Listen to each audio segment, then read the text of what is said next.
Hi, I'm James Preece, the UK's leading dating coach, and this is the Love Machine podcast. We cover all the different ways to bring more love into your life, smarter dating, better relationships, and more confidence. Let's go. If you've ever looked at someone and thought, why does everyone fall for them so easily? This episode is for you. Because attraction is rarely just about looks, it's about the traits that you bring into the room. Have you ever wondered why some people seem to draw others in without trying? Why others keep feeling overlooked, misunderstood, or stuck in the same frustrating dating patterns? In this episode of the Love Machine podcast, we're getting into the real traits that spark attraction and make someone want to get closer, from warmth and humour to confidence, emotional safety, and authenticity. And here's the encouraging bit. Research suggests people care deeply about more than surface level appeal. In a YouGov study across 20 countries, 44% of both men and women said a personality that I like was the top thing that they prioritised in a romantic partner, ahead of other factors, with humour also ranking highly.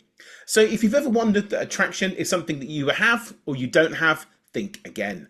A lot of what makes someone truly magnetic can be strengthened, refined and brought out far more intentionally than most people realise.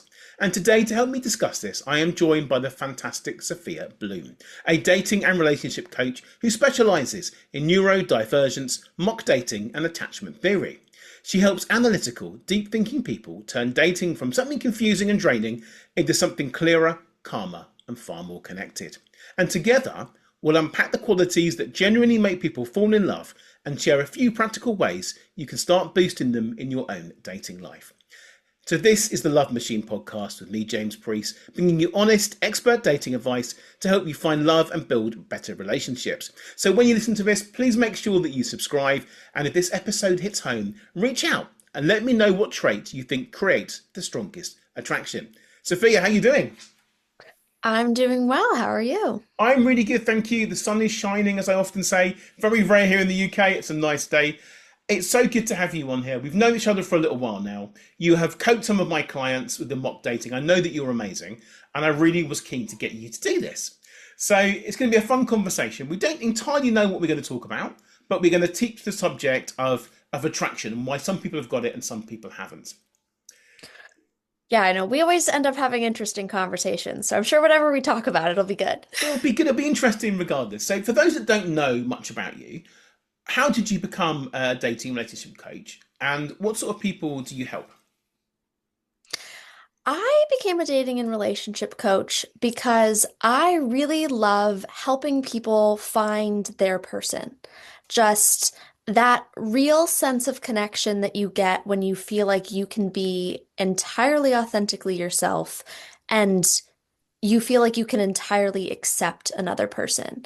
I think there's a strong sense of, we call it contingency in psychology.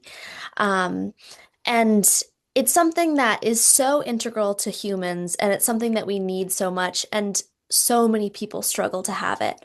And I think that's such a problem in our society today, that there's so many people that feel disconnected from the people around them. Mm. And so that's something that I really love to do, is I love to help people bring that connection to their lives. Fantastic. And you do that so well. And you've done that for some of my clients, as I mentioned, through mock dates. And we'll touch upon that later on in the episode, what you do for them. But I have heard great feedback on you and how you bring people out of their shell. And together, I think we empower people, which is an amazing thing, because people are generally quite lost nowadays, aren't they? Yeah, a lot of people are. I think, especially with social media, a lot of people are more connected to everybody in the world than ever before, and yet more disconnected from everyone actually around them than ever before. And people really struggle to form those connections with people in their day-to-day life. Yeah, very much so. So let's talk about attraction. What to you does attraction actually mean? I think there's different types of attraction. So there's a type of attraction that is, I am biologically attracted to this person. I think they're physically attractive. I think they're interesting. And there's something about them that is just intriguing to me. Mhm. And then I think there's a type of attraction that is really recognizing good traits in someone and saying, that's someone that I want to get to know. It's someone that I want in my life. And it's somebody that I could potentially see myself building a life around. Wonderful. And those traits are so important because there's a lot of confusion about what people do find attractive and whatnot, because everyone's different. Everyone has their own things that they find attractive. So we won't talk about looks because everyone's got their own types of people that they find conventionally attractive that way. So what traits do you think are most important when it comes to, well, other traits beyond looks when it comes to attraction? I think there's a common misconception that there's a certain type of person that is more dateable than others.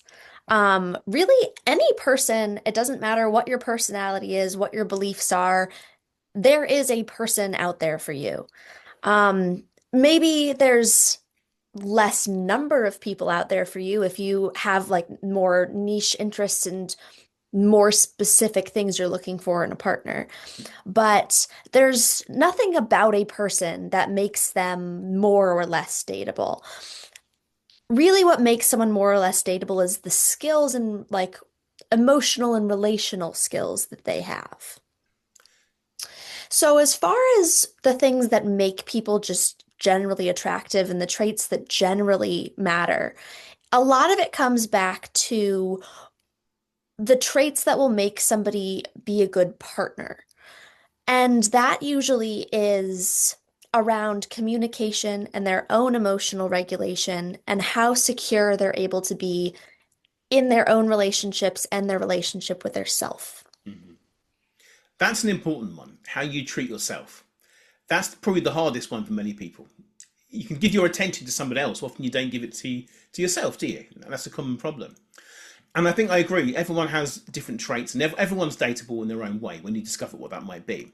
But some people are naturally more magnetic to others than other people can be. And there's different ways that can be. In fact, something you said to me, and you're going to blush now when I tell you what you know I'm going to say to you. You said to me when we first started speaking a long, long time ago that all your friends get confused because you're the one that people are drawn to rather than them. And you didn't quite understand why at that point. Is that a fair enough thing to say that you said to me? You're calling me out. We talked about this, James. We did. So you did agree Um, that you would reveal what that might be to me. I think that I do attract a certain type of person, and when I get to know people well, I'm somebody that I think people want to be in a relationship with. Mm-hmm. And part of that does come down to what I was just talking about, like having those relational and emotional skills that kind of come with being a dating coach. I get that. I get that. As a fellow dating coach of many, many years, I completely understand. So that's your that's your whole answer to me. A nice vague answer. Good. I Fair would enough. hope that I was pretty dateable. I think it would be quite concerning if I was not. It would be. I think we have to teach people how to relate in the same way. And if we're not relatable, we haven't got those qualities, then why would someone want to pay us and get our advice? So Yes. fair enough answer there. I will take that. I, I think there are often misunderstandings about attraction in general. People think, well, you've got to say a few magic lines and someone's going to be interested with you, or you can just get a new haircut, or you can just do something that is magically going to change people's minds. What are the most common misconceptions that you see when it comes to attraction? There are so many. Yes. Um, I think probably the biggest one is that there is sort of this objective standard that people are looking for, and you either match it or you don't. Mhm. And so much of the way that people interact and what they're putting off is a reflection of how they think about themselves. So you are really projecting your past experience and your past way of thinking in every interaction that you have. So if your life has shown you that you are someone who is valuable and has good traits, then you are coming off as confident. This is not 100% accurate, but this is how like the kind of subliminal messaging of it works. And if you're someone who hasn't had that experience, then you'd be coming off as not as secure or confident. So people in a subconscious way are picking up on that and believing you. So it doesn't matter if you have amazing traits, if what you're projecting is, I have had a lifetime of experiences to tell me that I'm not good enough, they'll believe, oh, something about them must not be good enough, and vice versa. And so that becomes, I think, one of the most important elements of attraction is just that people will believe what you think about yourself. And that is so much more important than how you stack up on this objective hierarchy you have in your head. So I get a lot of clients that will come and be like, my problem is that I'm not physically attractive enough and I don't have this quality and I don't play a sport and whatever. And it is inevitably that is not their problem. It is that they think that they are not attractive because of those things. And them thinking they're not attractive is what is making them not attractive. I agree. It's listening to other people's opinion rather than your own thoughts. That's what it is. Yeah. And maybe you were bullied at school. Maybe someone said some comment to you. It happens to everybody, these things. But for some people, it does haunt them longer than others. And it's hard to get over that. Do you think that the advice, fake it till you make it, is good advice? It definitely depends on the subject area. Yeah. I think that there is better advice, but it's not horrible advice. Yeah. It is hard to fake it. And I think if you rely on faking it, at some point you might get really good at it, and then you might end up in relationships with people who are looking for somebody that is confident and secure in themselves, and they will find you to be that until they're actually in a relationship, and then they will discover that that isn't actually what you're like. And is it really worthwhile for you to put on the air of that if later on you don't have the actual traits to back that up? Eh, That's maybe a not, that's a great but point because everyone's short waiting. term, Short term, I think short term it's it good does advice. work. I agree short term because maybe just to give yourself that confidence to walk into that room, attend that party, go on that first date. Because if you sit at home thinking I'm not good Yeah, enough, I'm not going to be confident, you have to pretend and sort of role play sometimes that you are confident in order to learn that skill. Because as you mentioned, some exactly. people have never had that experience of being confident. And Especially as you're working towards confidence. Like if you're doing that deeper emotional work and then also trying to maybe a little bit artificially project that could yeah, help move the process along. I think so. That's why I think the mock dates that we both do is so good because it's a good opportunity for a male or a female to step into that. Sometimes it's their first ever date they've ever had, isn't it? In some cases, Yeah. and role play is really good. So you can start to experience the emotions and get good at things because often we get scared of things that we haven't done or we've been told we're not good at. So the mock dates definitely can work. Do you think that the mock dates are a good experience for someone that hasn't dated very much or is a bit rusty? Yes, I definitely think so. From a coaching perspective, it's something that I know I do for you and I do for my own clients. It's very helpful for figuring out what things it's helpful to work on. It's also useful to be able to put skills in practice in a environment without stakes. That's something that I know a lot of my clients struggle with, that we'll talk about something and it's very easy for them to be like, I totally understand, but then I get in the moment to do it and I'm like, oh, this is important. And then I struggle to be able to implement that. So practicing situations where it feels similar to being on a real date that has stakes, but you know that this isn't real and there isn't actually that pressure helps you kind of get in that automatic zone of being able to do it without thinking. Mm. So I think that's another place that it's really helpful. I think so too. I think it's really beneficial for people to perhaps discover their plus points as well, because people don't always know that, and they don't know what they have, what they're good at, and they fear the worst, and the unknown's always scary. Now, if you Yeah. don't do the mock dates, and perhaps you're a bit new, you're not really sure what to do, and you have very low self-esteem, because I think confidence is a great attractiveness. It's a great thing. How can someone work on their confidence?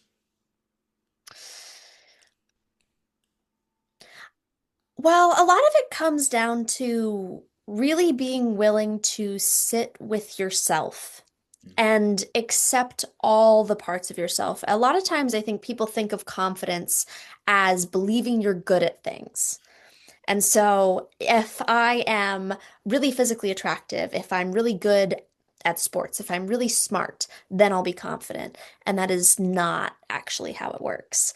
It really is about, do you believe that you are valuable and lovable and good enough, regardless of external factors and regardless of what other people think? And do you know yourself well?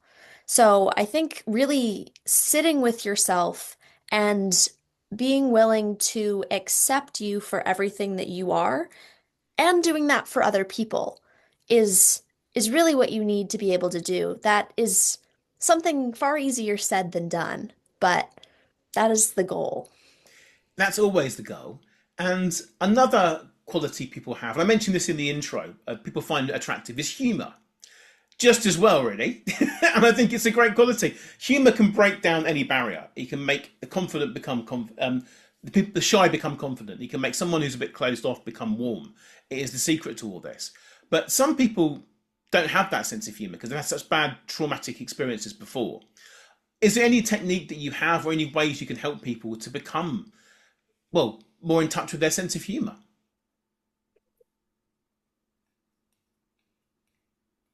I think there's two parts of this. One is just the general like conversationalist piece. Do you feel confident in what you have to say? Do you have interesting thoughts?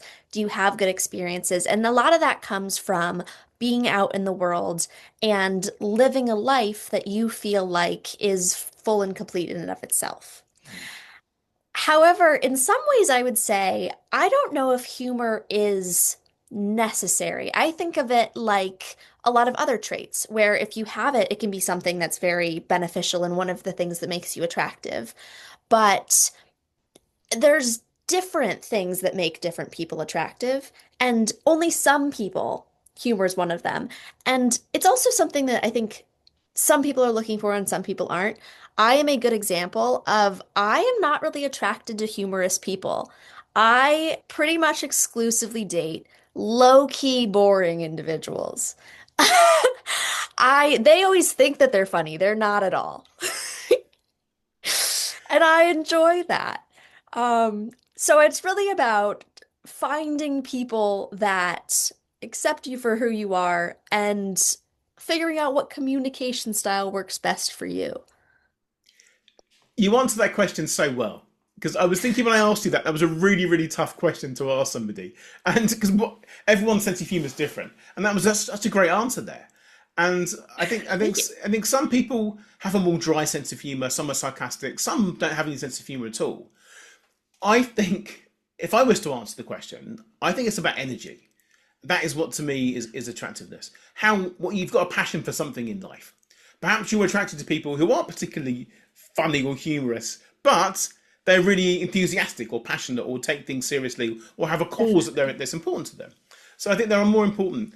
I think raising your vibration, as they say, is a bit of a trite phrase, but it's also true because I think something else you touched upon just now that I agree with is the phrase that you've got to live a really authentic life and have an interesting life. And many people don't have that. And many of the clients that we work with, some even together, haven't got much going on because Mhm. they work all day, haven't got much of a social circle, and don't go to the gym, don't do anything with their lives. And then they wonder what's changing. So if you're working with someone like that, and sometimes it does tie into people who are maybe more neurodivergent as well, but not necessarily, but that happens. For them, it's very, very difficult to go out and just get new hobbies, isn't it, and to socialize. So, what advice do you give to people who do struggle to maybe make new friends or to try new things because they're so used to their routine? Um, I don't necessarily find it more common with neurodivergent people, but I do notice it just a lot generally of people specifically feeling like they're going to get a life by getting a partner. Like right now, I feel like my life is boring. I don't really have hobbies or interests or things that I'm excited and passionate about. So I want a partner, and that will give my life that meaning and purpose and will get me out there. And that is just really not something that works very well because the point of a relationship isn't to give something or to get something. It is that you enjoy another person's presence and you think spending time with them makes things better. It makes your life better to be around them. And that is very different than I need them to create my life. And so if you're trying to do that, it becomes more of a transactional thing, and it's harder to make those deep connections that come from just, I see you and I appreciate and enjoy you. That's a great way of explaining it as well, because that's what it is. You don't just have to get something or gain something or give something away, give away your power. You would just be. You were just happy together, growing as a couple, exploring what might happen, and that's incredibly attractive to other people as well. Looking at that, because they see you doing that, think, wish I could have a bit of that. I wish I could have the sort of relationship where we don't really care so much. We don't have to dress up every single day. Don't have to be on our best behaviour all the time. That's what happy relationships are about. You're just being yourself, and that's a wonderful thing to have. Yeah, recently I've been having this kind of strange example of it's a little bit like having a pet, where it's not that you really like get anything from them. They don't create your life. It's not like, oh, the prestige of having them. It's just that as you go about your daily life, the fact that they're there makes you happy. In any situation you're in, it's just a little bit better because they're there. And that's why you're with them. Um, Couldn't that just be a teddy bear or a pet rock? yes, exactly. So a pet, a talking pet. A talking pet. A talking pet. Well, why not? I think they've got to look cute. You can stroke them when you want to, and they don't bite too much. That's about. That's about. I think that might be illegal. It might be, but you have, of course, got to feed them as well. That's an important thing that comes into it. Do you remember the Tamagotchis? Remember them? The little things. Oh, Remember yes. that you got people were addicted to them, and they would play these little games to try and keep their digital pet alive. And eventually, it would die. That's what I happened. definitely do. Mine would die quickly. Mine I did. I have very like specific focus. So I'll do one thing for a small period of time, but anything that's like you have to consistently remember to do it, especially as a child. Nope. One No, day that Tamagotchi lives. one day, I think my Furby died very early, and I was too old for a Furby, but I got it as a collector's item. And I've got two, one still in a box somewhere, so I might have to dig that one up. I think the point I was getting at though is if you've got a pet, if you don't nurture it, you don't look after it, you let your Tamagotchi die or your Furby die, it's like a relationship. If you stop trying to nurture it, then it was going to die. It's not going to work out for you, is it? So that was my analogy. I think I'm going to tie in to that one, which is important. Yeah. Let's talk about attachment styles a little bit here, because I think attachment styles and the attachment way that we form relationships, that can be something to do with attractiveness as well, because certain people will find certain things attractive. So anything you want to say on that at all? Yes, and Good. in some Just as well. Yeah. in some ways I think it almost even relates to what we were just talking about of people that have a secure attachment style. They're not necessarily looking for anything from their partner, but the other two attachment styles, there is a little bit more of a piece of I need something from you, whether it is like more space or validation that I'm good enough, or it is more attention and validation that you won't leave. So for people that aren't familiar, uh, quick overview of attachment theory. The main ones to know are really that anxious attachment, avoidant attachment, and secure attachment. And they are hard to define because they don't always follow the patterns people would expect. But generally, it is that people with an anxious attachment have a core belief that they worry that people are going to leave them. And they really want to hang on to people and make sure they don't leave. And then people that are avoidant are kind of afraid of intimacy, and if they feel too close, then they want to push away. And that's because their core belief is that they're not good enough. And so if they get too close, people will figure that out. And people that are secure, that's really the idea that, you just trust that your partner will care about you and that you are worthy of love, and that if you can't count on your partner, that partner isn't really for you. Mm. So that's Yeah, the general overview. wonderful. I know that you specialise in that. That's why I wanted to ask you to get that into the questions as well. You see, just for you, there, Sophia. It's an important thing. Over. Indeed. And so there are a lot of times, like, secure people will be the most attracted to secure people. A very common dynamic is avoidant people and anxious people ending up in relation together. That is a very unhealthy dynamic, but very common.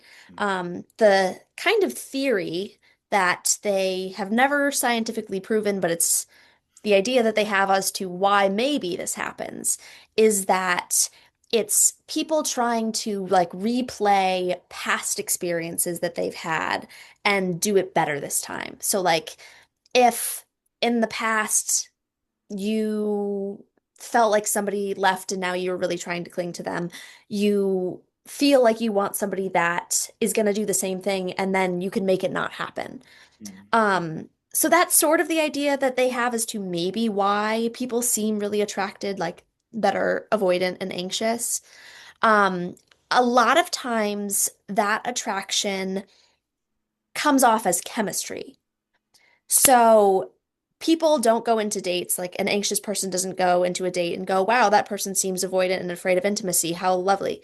It is more that they just will be like, wow, there's something about this person. I just feel it with them and we have chemistry. And both of them will do that.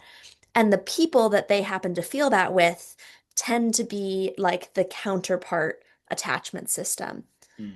And they're not, yeah, not 100% sure why that happens, but It's all very interesting. I think that attachment styles can change over time. yeah. If you're really secure and something terrible happens in your life, then you're naturally going to be more anxious next time round, aren't you? So I think finding someone that you're right, that secure people do tend to attract secure people. That's great. And no one comes to me if they're avoidant for help. But secure people and anxious people I've come gotten to. some. Have you? I think I had one at the end of last year that happened to. Why do they come to you if they're avoidant? They know that there's a problem. They want to work with you on it. Yeah, it's typically because they do want connection in their lives and they have recognized that that is an issue. And they might not have recognized that the reason things aren't really going well in their relationships is because of that avoidance, but they do really crave that deep connection, and that's true of I think all of the attachment styles, that we all want to be connected to people and love and be loved.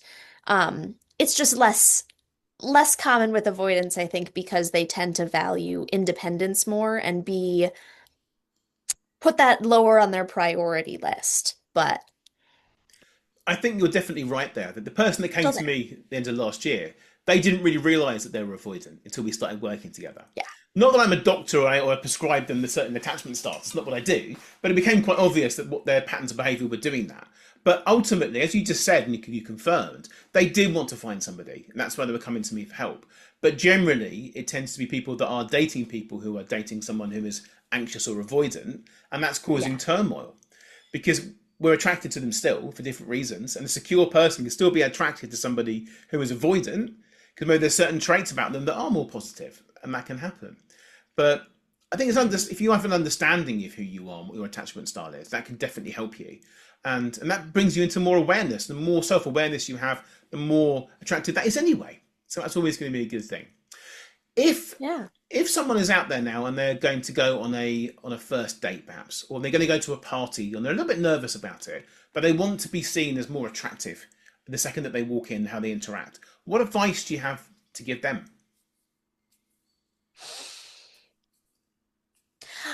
I would say focusing on figuring out what makes you attractive in particular.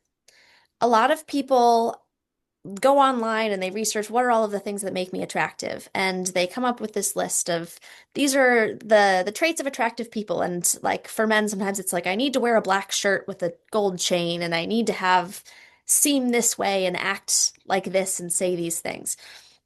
And different people are attractive for different reasons. And if you just try to do these are try to act in every way that is attractive that you have heard about, it won't come off as authentic or cohesive. So it's really, you need to figure out what is attractive about you specifically and how do I amplify that and make sure that comes off in my interactions. So if you're somebody that, yeah, if you're somebody that's not funny, for example, but you are very serious and very smart and you have deep things to say and confident, powerful energy, lean into that and don't don't try to be something that you're not. Focus on being the most attractive version of what you are. I'm going to add to that by saying that it's really important to remember that not everyone is going to be attracted to you. No matter how charismatic you are, how intelligent you are, how smart you are, how good looking you are, there's someone out there that's going to find that absolutely repulsive, to be honest. Maybe it's their own insecurities. Maybe they're like someone of a different type. And that's an important thing. What is attractive to one person is not attractive to another. And I said that at the start of this, but I want to just reinforce it as we head towards the end of the podcast, because you can always work on yourself and be the best version of yourself. And you can do things that you think are more attractive and understand who you really are. But ultimately, if someone likes you, you're going to click. If they don't find you attractive, you probably won't find them attractive, and don't stress about it because there's always someone out there for everybody, as you mentioned yourself at the start of the episode. So it's really important to remember that, because then rejection doesn't really hurt. It's irrelevant to anything. In the same way you go into a supermarket, there's so many different foods out there. You don't want the same thing as someone else. It's like the different flavours of ice cream, I used to say. Someone likes chocolate, someone likes strawberry, someone likes mint choc chip. They always bring out different flavours of ice cream because everyone's trying different things out. So it's an important thing. And I'm one of these people, if a new flavour comes out, I want to go and try it. I want to see what it's like. Are you that sort of person? I'm the kind of person that I'll try everything once and then I'll pick one and get it forever. And I'll never deviate. I knew you were going to But say that. I know I'm you well glad enough. that you brought this up because this is something that I see so often. And it goes back to what we were talking about earlier of I'll have clients come in and they say, I need to learn how to be attractive to everyone so that I can have confidence. Because until people show me that they like me, I can't be confident. And not only am I saying, well, that's not where confidence is going to come from. Other people don't give you confidence, you give you confidence. But also, why?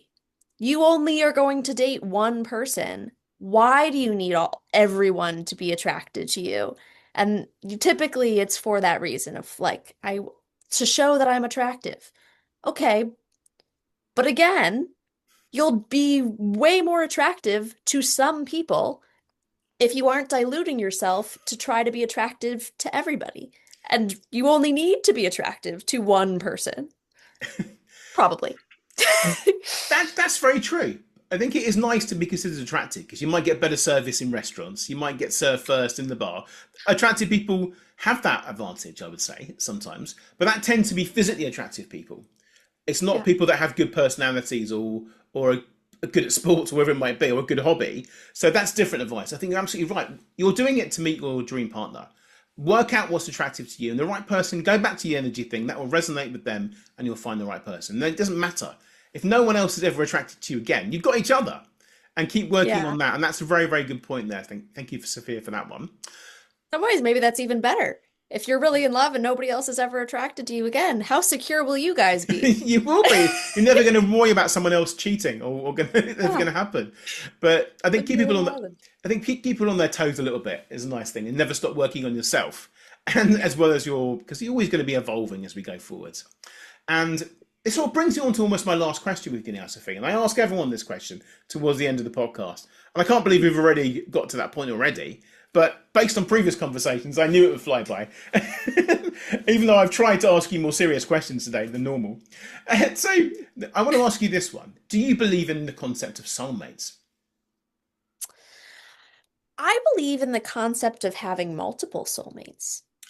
At the I same time? think, yes, like, I think that statistically, it wouldn't make sense that we have one person out there that is the person that fits us.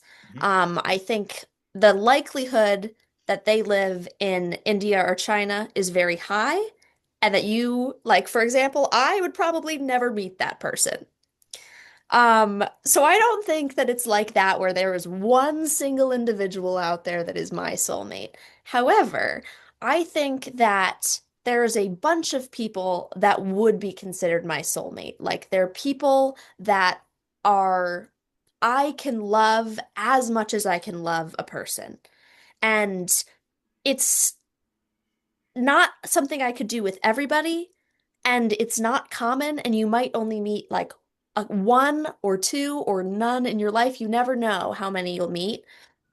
And I think you can tell, like, when you meet somebody that's your soulmate, that you're like, just everything about us fits together, and I feel like you really see me.